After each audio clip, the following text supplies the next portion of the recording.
Bonjour famille, j'espère que vous allez bien. Aujourd'hui, je veux parler de la puissance des mots positifs chez l'enfant.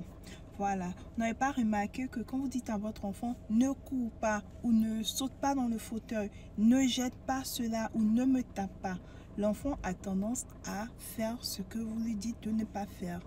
Dire non à un enfant ne permet pas à l'enfant de comprendre comment est-ce qu'il doit se comporter. Au contraire, ça emmène de la frustration et ça emmène l'enfant à vous ignorer et à répéter l'action que vous lui demandez de ne pas faire.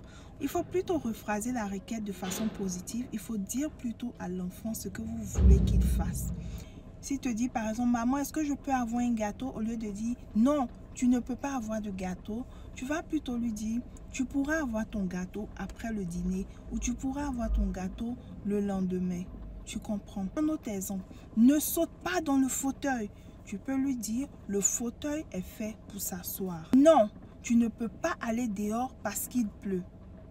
Tu pourras aller dehors lorsque la pluie va s'arrêter. Ne joue pas le ballon dans le salon.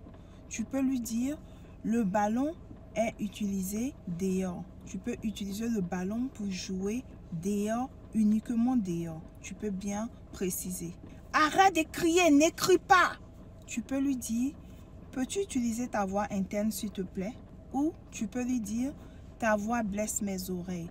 Ou tes cris me font du mal. Ne me tape pas, arrête de taper, je n'aime pas quand tu tapes. Tu peux lui dire, la main est faite pour dire au revoir ou bonjour ou bye ou pour faire le high five, pour taper dans les mains. Tu comprends? On utilise la main pour toucher de façon soft, de façon souple, de façon gentille. La main, et tu lui demandes, tu prends la main de l'enfant et tu touches ta joue par exemple, tu touches un membre de ton corps, tu peux utiliser la main de façon douce, ok? Sois gentil mon bébé. Et tu vas aussi montrer le modèle à l'enfant, tu vas modeler le comportement que tu demandes. Comment tu modèles? C'est de ne pas taper devant lui, de ne pas crier devant lui, de ne pas insulter devant lui. En voyant ton enfant, en te voyant poser des actions positives, il va vouloir les imiter. Le plus important est de faire coopérer ton enfant en lui expliquant les raisons pour lesquelles il doit se comporter de cette manière ou d'une autre. Pourquoi est-ce qu'il doit utiliser les mots positifs? Pourquoi est-ce qu'il ne doit pas taper? Pourquoi est-ce qu'il doit être gentil? Pourquoi est-ce qu'il ne doit pas mordre? Vous comprenez? Quand vous expliquez la raison, l'enfant comprend plutôt que de vous limiter à non. Quand vous vous limitez à non, cela offense les enfants, ça les frustre et ils ont tendance à répéter les actions.